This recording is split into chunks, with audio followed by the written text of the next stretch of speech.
우리 옆 사람 한번 보면서 웃어주실까요? 네. 비웃지 말고요.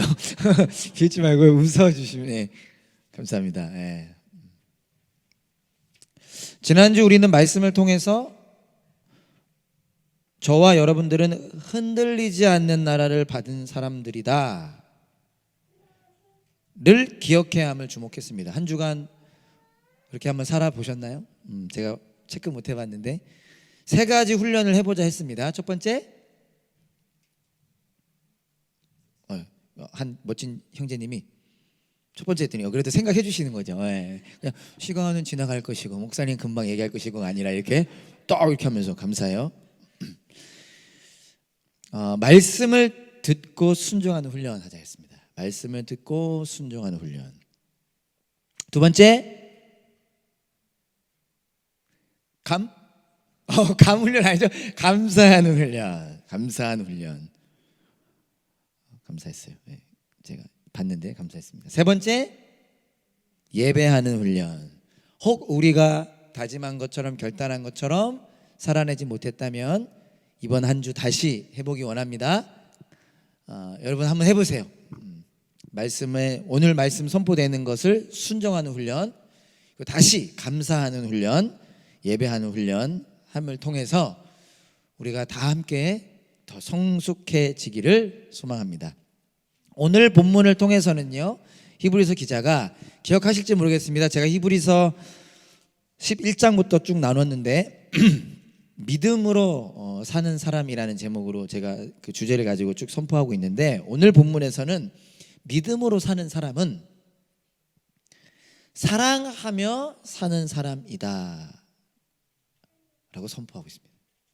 믿음으로 사는 사람은 저와 여러분들이 예수님을 믿는 사람인데요, 예수님을 믿는 사람은 사랑하며 살아가는 사람이다를 선포하고 있습니다. 1절 다시 보면요, 괜찮습니다. 1절 보면요, 서로 사랑하기를 계속하십시오. 그래서 제가 영어 버전으로도 준비해 봤는데 NRSV 같은 경우 보면요, Let mutual love continue. Let mutual love continue. 그리고 ESV 버전 같은 경우는 Let brotherly love continue. Let brotherly love continue. 뭐죠? 우리 예수님 믿는 사람은 어떤 존재인가? 우리 교회란 어떤 존재인가? 서로 mutual love, 서로 사랑할 수 있고 사랑해야 하는 존재라는 것입니다. 근데 어떤 사랑으로요? brotherly love, 형제 사랑이죠. 형제 사랑은 다른 사람과 비교되는, 다르게 표현한다면 아가페 사랑, 그러니까 가족 간의 사랑, 그 관계 안에서 이루어지는 사랑, 그 사랑으로 어떻게 할 수 있다? 서로를 사랑할 수 있다. 그리고 사랑해야 한다. 특별히 여기서 서로는 누굴까요? 서로. 히브리서 기자가 유대 그리스도인 공동체에게 편지를 쓰지 않습니까? 첫 대상은 그들, 그 공동체를 말하는 교회 공동체, 특별히 우리 담없는 교회가 서로가 서로를 이게 좀 다르지만 중요합니다. 저는 이게 되게 중요했거든요. 사랑할 수 있다. 나 부족하지만 연약하지만 사랑할 수 있다. 그리고 사랑해야 한다라고 말하는.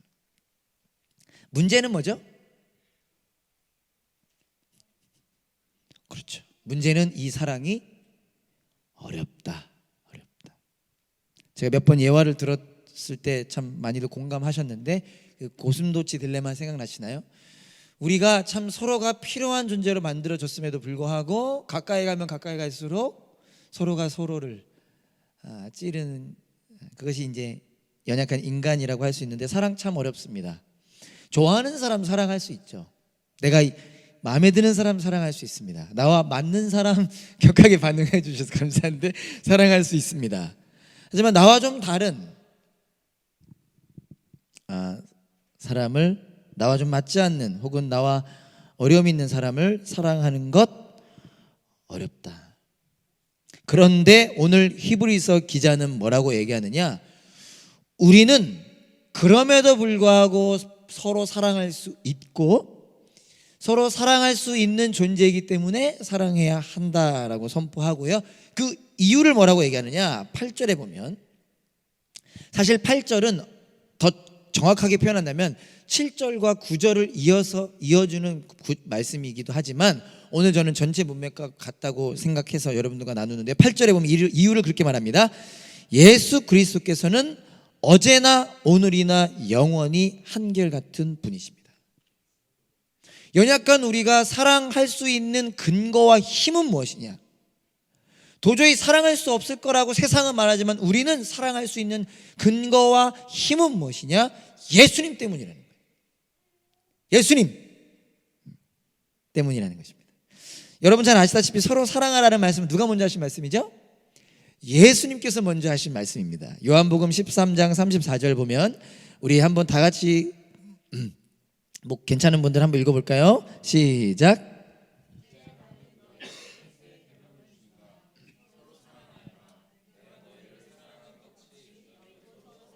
아멘. 여러분 잘 아시는 말씀이죠. 오늘 저와 여러분들에게 은혜와 도전이 되길 원합니다. 나는 너희에게 새 계명을 준다. 서로 사랑하여라. 내가 너희를 사랑한 것 같이 너희도 서로 사랑하여라. 이 말씀은 예수님께서 십자가에 못 박혀 죽으시기 전날 밤, 즉 이 땅에서의 마지막 날 밤, 제자들과 마지막 식사를 하시고 제자들의 발을 씻겨 주신 후에 하신 말씀이죠. 뭐라고 말씀하시냐? 얘들아, 서로 사랑해라. 이 말씀은 그 앞에 나와 있듯이 예수님께서 주신 새로운 계명, 새 계명이었습니다. 기억하실까요? 그런데 여기서 쓰인 새라고 하는 단어가 네오스가 아닌 카이노스, 어려운 표현인데 무슨 의미냐? 이전에는 존재하지 않았던 새로운 계명을 의미하는 게 아니에요.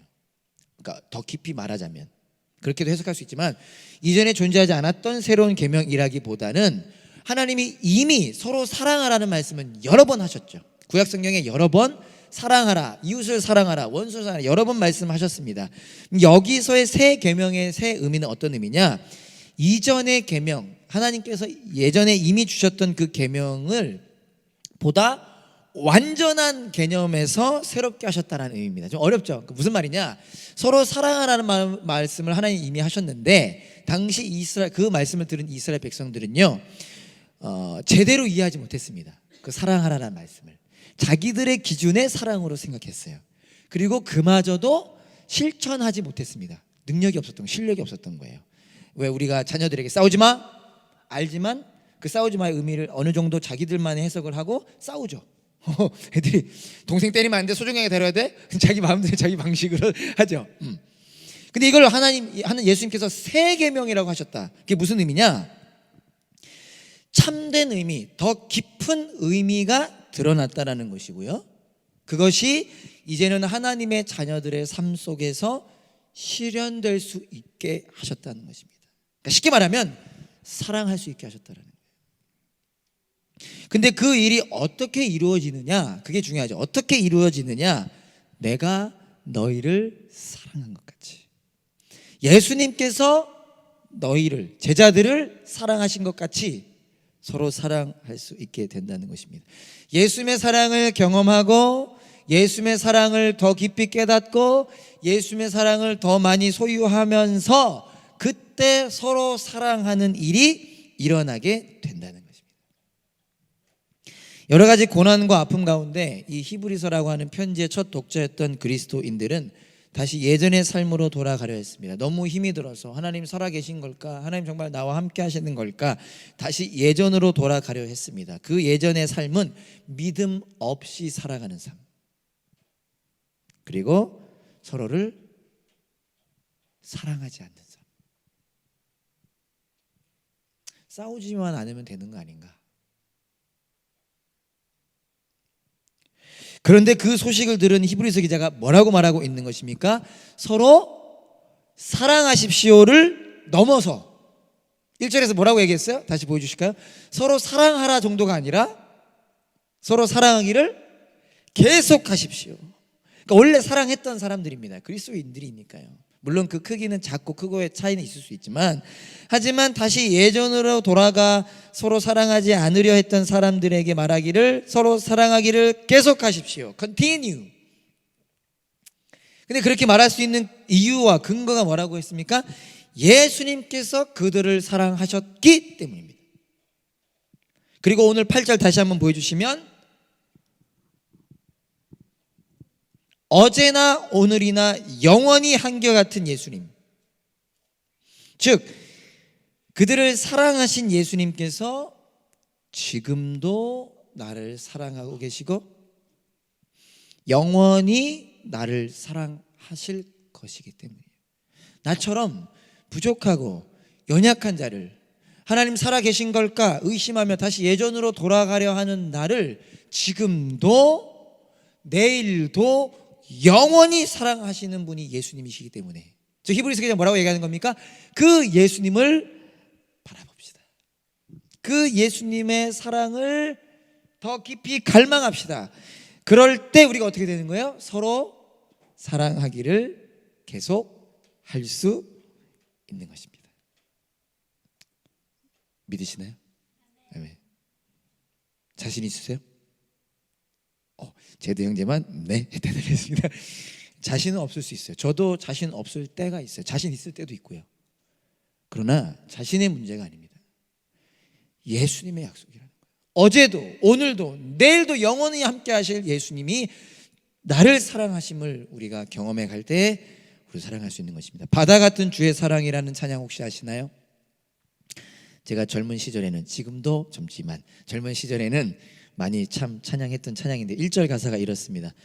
바다 같은 주의 사랑 내 마음속에 넘치네. 생명의 주 우리를 위해 보혈 흘려 주셨네. 영원하신 주의 사랑 어찌 우리 잊으리. 생명 주신 주님만을 영원히 찬양하리.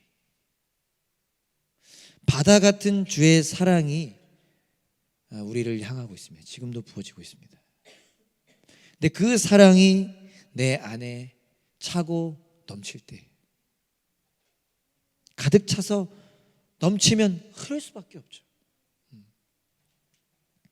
그럴 때 나도 그 사랑으로 누군가를 사랑할 수 있습니다. 여러분, 기쁨이 차면요, 기쁨이 표현됩니다. 그죠? 감사가 차면 감사가 표현돼요. 마찬가지로 사랑이 우리 안에 찰 때 우리는 그 능력으로 누군가를 사랑할 수 있습니다. 그런 저와 여러분들 될 수 있기를 간절히 소망합니다. 간절히 소망합니다. 아멘, 아멘. 네. 서로 사랑하는 것은 우리의 평범한 일상에서 구체적으로 살아내줘야 하는 것입니다. 여러 가지 모습과 내용이 있을 텐데 오늘 본문에는 6가지의 모습이 등장합니다. 조금 딱딱해서 고민을 많이 했는데 하나씩 짧게 제가 나누기로 결정했는데요. 간단히 나눌 텐데 여러분들이 기억하고 훈련하고 살아내길 소망하고, 특별히 이 가운데 하나만이라도, 우리 할 게 많아요. 다시 말씀 순종하는 훈련도 해야 되고 감사하는 훈련도 해야 되고 예배하는 훈련도 해야 되니까 오늘 이 6가지 중에 한 가지만이라도 우리가 기억하고 훈련하고 살아내길 소망합니다. 첫 번째, 서로 사랑할 수 있다. 그 내용 첫 번째, 나그네를 대접하자입니다. 2절 한번 보겠습니다.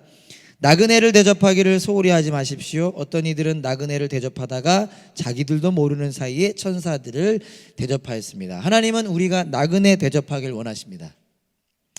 그 당시, 이 히브리서 당시에는요, 지금은 좀 나라마다 다를까요? 동네마다 다를까요? 그 당시에는 여행자들이 묵어야 하는 그 숙박시설, 여관이라고 해야 될까요? 참 열악했고 무엇보다 부도덕한 장소로 유명했대요. 그러니까 거길 가면 그 부도덕함의 영향을 받게 되는 거죠. 그러니까 그들을 그 부도덕한 장소로 가게 하는 게 아니라 믿음의 장소로 초대하는 개념이 나그네를 대접하는 거였습니다. 특별히 예수님께서는 작은 자 한 사람에게 한 것이 나에게 한 것이다라고 강조하실 정도로 한 사람 섬기는 걸 중요하게 생각하셨죠. 그렇기 때문에 그리스도인들에게 있어서 나그네 대접은 뭐였을까요? 필수였습니다. 필수적인 가치였습니다. 자, 중요한 건 뭐죠? 지금 우리에게 있어서 나그네는 누구일까라는 것입니다. 지금 우리에게 나그네는 누구일까를 고민하고 대접하길 원하는 것이죠. 너무 많겠지만 소외된 사람, 어려움에 있는 사람, 예수님을 모르는 사람, 특별히 지금 나에게 있어서 내가 다가가야 할 교회 식구일 수도 있겠습니다. 한번 고민해 보시길 권면합니다. 근데 나그네를 대접하는 거 관련해 가지고 히브리서 기자는요, 아브라함을 생각나게 하는 이야기를 언급하죠. 어떤 이들은 나그네를 대접하다가 자기들도 모르는 사이에 천사를 대접했다. 딱 정확하게 표현 안 했지만 우리가 딱 생각할 수 있는 게 아브라함이죠. 생각 안 나는 분들은 창세기를 다시 한번 읽어보시기를 바랍니다. 유명한 장면이죠. 근데 이 이야기를 왜 하셨을까요? 히브리서 기자가 왜 했을까요? 어떤 이들은 나그네 대접하다가 천사를 대접했다. 어떤 의미일까요? 그만큼 나그네를 대접하는 것은 하나님께서 기뻐하시는 일이다를 강조하는 겁니다. 그래서 여러분, 나에게 있어서 나그네는 누구일까? 한번 고민해보고, 좀 이번 한 주 바쁘시겠지만 혹은 한 달 나그네를 대접하는 저와 여러분 될 수 있기를 소망합니다. 맨날 만나는 친구 나그네 아닙니다. 나랑 친한 01년생들 나그네 아니에요. 그들도 나그네일 수 있지만 나그네, 그죠? 갈 곳 없는 곳, 갈 곳 없는 사람을 한번 초대해보는 저와 여러분 될 수 있기를 소망합니다. 두 번째, 감옥에 갇혀있는 사람을 생각하자. 3절 한 번 더 읽어보겠습니다. 감옥에 갇혀있는 사람을 생각하되 여러분도 함께 갇혀있는 심정으로 생각하십시오. 여러분도 몸이 있는 사람이니 학대받는 사람들을 생각해 주십시오.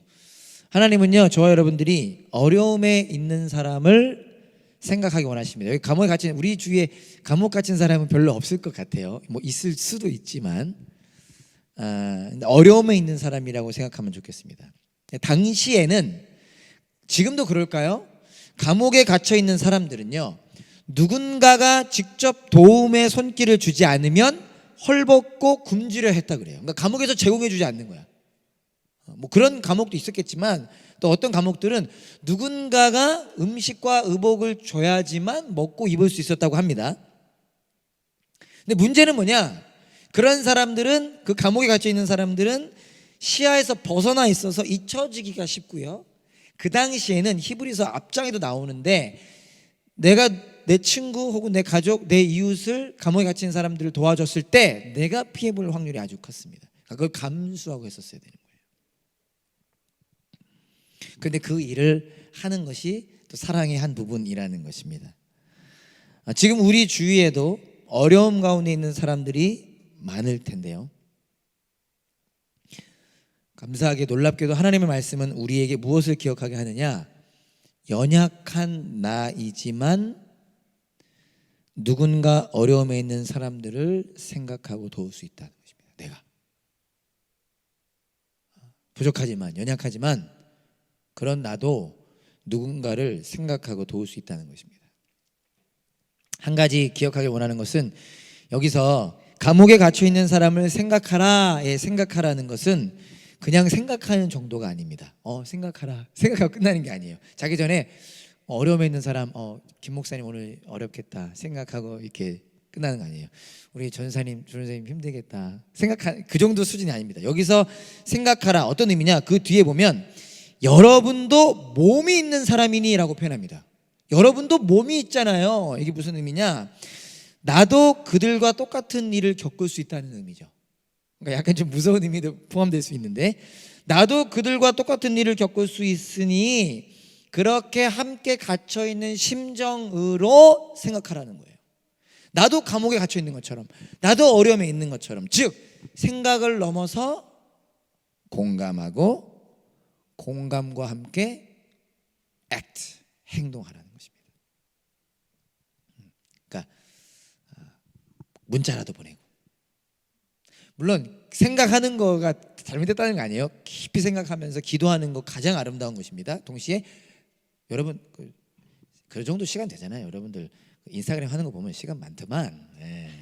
그런 거 스토리라고 하던가 그거 딱 하는 시간에 카톡도 보내고 문자 보낼 수 있잖아요. 그래서 한번 해봅시다. 고민하면서 또 왜 안 해? 이렇게 하라는 내가 하자는 거죠. 카톡 한번 보내보고 이렇게 문자 한번 보내보고 전화해보고 혹은 커피 한 잔. 그래서 할렐루야 했죠? 할렐루야인 거죠? 다음 주 좋은 기회가 있습니다. 그 청소년 예배 때 그 옷 잘 입고 온 사람 뽑힌 사람 상품 있잖아요. 그 상품이 뭔지 제가 확인 못했지만 여러분 좋은 기회예요. 옷 잘 입고 오셔서 상품 받으신 다음에 그걸로 커피 사시면 돼요. 갑자기 집중하네. 그런 우리 모두가 될 수 있기를 소망합니다. 세 번째, 혼인을 귀하게 여기자. 우리 결혼하신 분들, 결혼하실 분들, 결혼하고 싶은 분들, 혼인을 귀하게 여기자. 4절입니다. 선수 잘 보세요. 모두 혼인을 귀하게 여겨야 하고 잠자리를 더럽히지 말아야 합니다. 음행하는 자와 간음하는 자는 하나님의 심판을 받을 것입니다. 하나님은 저와 여러분들이 혼인, 결혼을 귀하게 여기기를 원하십니다. 영어 성경으로 보면 honor라는 단어 쓰죠. honor, H-O-N-O-R, honor. 귀하게 여기라는 거예요. 여러 가지 의미가 있지만 시간 관계상 결혼을, 혼인을 귀하게 여긴다. 어떤 의미일까요? 귀하게 여긴다. 하나님 안에서, 하나님 앞에서 많은 친구들과의 관계 속에서 약속하면서, 사랑하길 약속하죠. 약속하면서 영원한 한 몸이 된 배우자잖아요. 그 배우자를 사랑하고 존중하고 소중하게 생각하고 헌신하는 것을 의미합니다. 사랑의 한 방법이, 하나의 모습이 뭐냐? 결혼을 귀하게 여겨라. 그게 뭐죠? 나의 사랑하는 배우자를 사랑하고 존중하고 존경하고 헌신하라는 것을 의미합니다. 이미 그렇게 하고 계시겠죠? 하지만 우리가 더 그렇게 하기를 결단하기 원합니다. 그러면서 특별히 음행하는 자와 간음하는 자는 하나님의 심판을 받을 것이다. 이 표현을 왜 했을까요? 안타깝게도 히브리서 공동체 안에 그러한 일이 있었던 거로 예상할 수 있겠죠. 세상은 자기들 나름대로의 사랑의 기준이 있습니다. 그러니까 저도 사실 잘 모르지만 이렇게 세상 돌아가는 거 조금만 보더라도 그들 나름대로의 사랑의 기준이 있고요. 그 기준이 바뀌어갑니다. 아주 어둡고 위험한 세대가 되었습니다. 그러나 히브리서 기자는 우리에게 무엇을 말합니까? 세상은 그렇게 변화가더라도, 법이 없는 것처럼 살아가더라도 우리는 하나님의 기준으로 올바르고 깊게 사랑해야 한다는 것입니다. 저들도 그렇게 하니까 그렇게 하는 게 아니라 우리는 우리의 방법으로, 하나님의 가치관으로, 하나님의 방법으로 사랑해야 한다는 것을 의미합니다. 그래서 간음과 함께 하나님의 심판을 이야기하는 것입니다. 음행과 함께 하나님의 심판을 이야기하는 것이죠. 하나님의 사랑으로 사랑하는 저와 여러분 될 수 있기를 간절히 소망합니다. 그래서 이미 결혼하신 분들 다시 오늘부터 더 잘할 수 있다는 것입니다. 그러니까 웃는 거겠죠. 잘하고 있었으니까 더 잘할 수 있다는 것입니다. 그리고 앞으로 결혼을 하실 분들 미리 공부하고 훈련하는 것이 필요합니다. 그렇지, 내 방법이 아니라 하나님의 방법으로. 그런 저와 여러분 될 수 있기를 간절히 소망합니다. 네 번째, 사랑의 한 방법이죠. 돈을 사랑하지 말자. 돈을. 쉽지 않죠? 5절 한번 볼까요? 돈을 사랑함이 없이 살아야 하고 지금 가지고 있는 것으로 만족해야 합니다. 주님께서 친히 말씀하시기를 내가 결코 너를 떠나지도 않고 버리지도 않겠다 하셨습니다. 왜 돈을 사랑하지 말라고 하셨을까요? 왜 돈을 사랑하지 말라고 하실까요? 여러분 잘 아시는 말씀 디모데전서 6장 10절에 보면, 준비는 안 했습니다. 돈을 사랑하는 것은 모든 악의 뿌리라고까지 말씀하십니다. 돈을 사랑하는 것은 모든 악의 뿌리다. 여러분, 돈을 사랑하는 문제는 마음의 문제, 특별히 오늘 본문에서 언급되는 것처럼 만족에 대한 문제입니다. 돈에 대해서는 한참을 이야기해도 시간이 모자라지만 오늘은 짧게 얘기하면요, 돈을 사랑하는 것은 돈이 목적이 되는 것입니다. 돈이 목적이 되는 것은 돈이 최고의 가치가 된다는 것입니다. 제가 아무리 강조해도 저의 실력의 부족함과 어쩌면 목사라고 하는 자리로 인하여 여러분들에게 크게 와닿지 않을지 모르겠습니다. 돈 너무나 강력하잖아요. 그리고 많이 얘기하기를 돈이 문제가 아니라 돈을 사랑하는 게 문제다라고 얘기하지만 인간이 어찌 돈을 사랑하지 않을 수 있을까라는 생각도 들죠. 여러분, 돈이 최고의 가치가 된다는 건 어떤 의미인 줄 아십니까? 곧 지금 나는 여러 가지 모습이 있겠지만 지금 나는 하나님의 가치를 모르고 있는 상태임을 반증합니다. 그러니까 하나님을 모를 수도 있고 하나님을 알 수도 있지만 공통된 것은 지금 돈이 나에게 최고의 가치가 되어 있다면 적어도 나는 하나님의 가치는 모르고 있다. 지금은 반증합니다. 그래서 악의 뿌리라고 말하는 것입니다. 그러니까 컨셉이 달라요. 그 길이 곧 우리에게 악이 된다는 뜻입니다. 그래서 히브리서 기자는 하나님의 말씀을 이렇게 인용합니다. 내가 결코 너를 떠나지도 않고 버리지도 않겠다. 저는 오늘 이걸 다르게 표현하고 싶습니다. 돈을 사랑할 수 있는 유혹에 빠진 우리에게 하나님 말씀하시기를 영원한 삶이 있다. 썩지 않을 것이다. 이 땅이 다가 아니다 라고 말씀하십니다. 거기에 이렇게 대답했죠. 주님께서는 나를 도우시는 분이십니다. 내게는 두려움이 없습니다. 오늘 이렇게 표현하고 싶어요. 네, 주님 영혼을 주셔서 감사합니다. 영원한 삶을 살겠습니다. 썩지 않을 삶을 살겠습니다. 그렇게 고백하며 살아가는 우리 모두 되기를 소망합니다. 거의 다가옵니다. 힘을 내세요. 다섯 번째, 지도자들을 기억하자입니다. 사랑의 모습을 나누고 있습니다. 지도자를 기억하자. 7절 보면 여러분의 지도자들을 기억하십시오. 그들은 여러분에게 하나님의 말씀을 일러주었습니다. 그들이 어떻게 살고 죽었는지를 살펴보고 그 믿음을 본받으십시오. 하나님은요, 우리가 우리의 지도자들을 기억하기 원하십니다. 여기서 지도자는 누굽니까? 본문에 뭐라고 나와 있어요? 지도자는 누구죠? 하나님의 말씀을 일러준 사람들이 지도자입니다. 하나님의 말씀을 알려주고 가르쳐준 사람. 그럼 여러분에게 지도자는 누굴까요? 전사님, 또 목사, 여러분 주위에 있는 사람도 여러분의, 그러니까 물론 단어 표현이 좀 그럴 수 있지만 여러분의 믿음의 부모님, 믿음의 선배님, 믿음의 가족, 믿음의 친구, 물론 오늘 본문에서는 특별히 그 믿음의 선조들까지, 우리 11장에서 얘기했던 그 믿음의 선조들, 아브라함부터 시작된 그 믿음의 선조들까지를 다 포함하죠.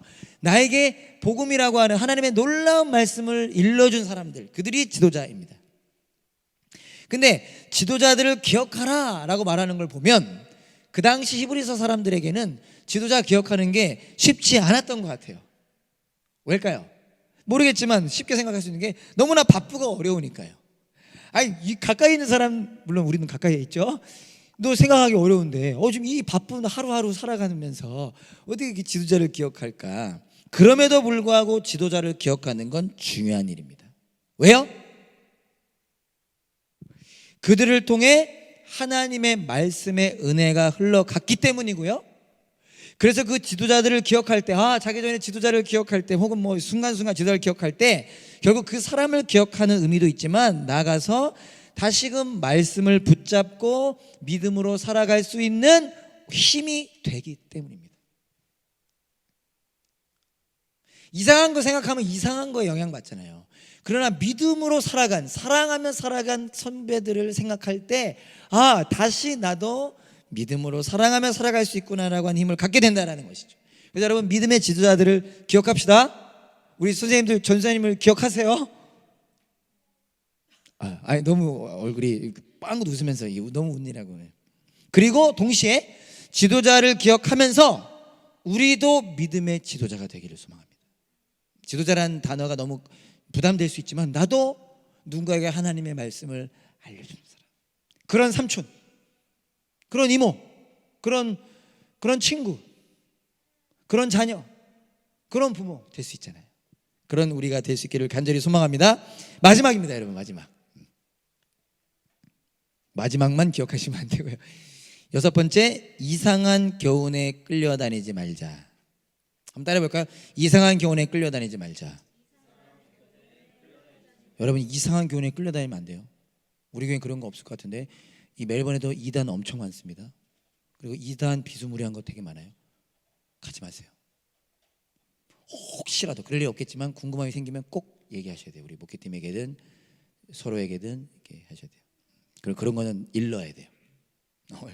9절 한 번 더 보면요, 여러 가지 이상한 교훈에 끌려다니지 마십시오. 음식 규정을 지키는 것으로 마음이 튼튼해지는 것이 아니라 은혜로 튼튼해지는 것이 좋습니다. 음식 규정에 매여 사는 사람들은 유익을 얻지 못했습니다. 하나님, 우리가 다른 교훈에 끌려다니지 않기를 원하십니다. 이게 왜 사랑의 한 모습일까요? 그러지 않아야 더 하나님께 집중할 수 있기 때문에. 오늘 본문에서는요, 다른 교훈과 관련해서 음식 규정이라는 내용을 언급합니다. 그래서 한두 분이 여기서 웃으시더라고요. 그래서 착각하신 것 같은데 여러분들이 음식 조절하는 걸 얘기하는 게 아닙니다. 식단 조절하는 게 아니에요. 혹시나 제가 이 얘기를 꼭 해야 되겠다. 여기 원래 원고에 없는데 너무 술렁이길래 아까 본문 읽으면서 제가 했는데, 여기서의 음식 규정은 그게 아니라, 잘 들으세요, 무엇을 말하는 것인지 정확히 알 수는 없지만 아마 당시에 음식과 관련된 어떤 의식과 생활 방식이 있었던 것 같은데, 그게 왜 중요하냐, 그걸 통해서 온전해질 수 있다라는 가르침이 있었던 것 같아요. 예를 들어서 이걸 먹어야, 아니면 이러한 의식을 지켜야, 이러한 생활 방식을 지켜야 우리가 온전해질 수 있다라는 가르침이 있었던 것 같아요. 우리가 기억해야 되는 것은 무엇입니까? 다른 그 어떤 것으로도 우리는 변할 수 없고 성장할 수 없습니다.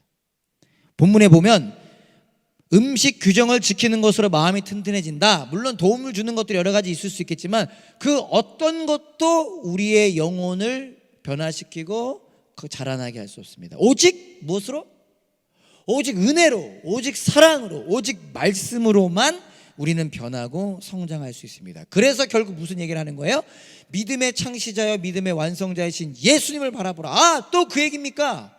그거 너무나 알고 있는 거, 너무나 쉬운 거, 너무나 뻔한 거, 매번 얘기한 거가 아니라는 거예요. 사람들은 자꾸 새로운 걸 찾고 싶어 하죠. 또 예배 드리는 거, 또 기도하라고, 또 감사. 물론 조심해야 되고 우리가 형식에 매이지 않고 좋은 것들을 더 고민하고 궁금해야 되지만, 그러면 사람들 자꾸 새로운 걸 찾다 보니까 다른 이상한 교훈에 빠지게 된 것입니다. 아니라는 거예요. 간단하다는 것입니다.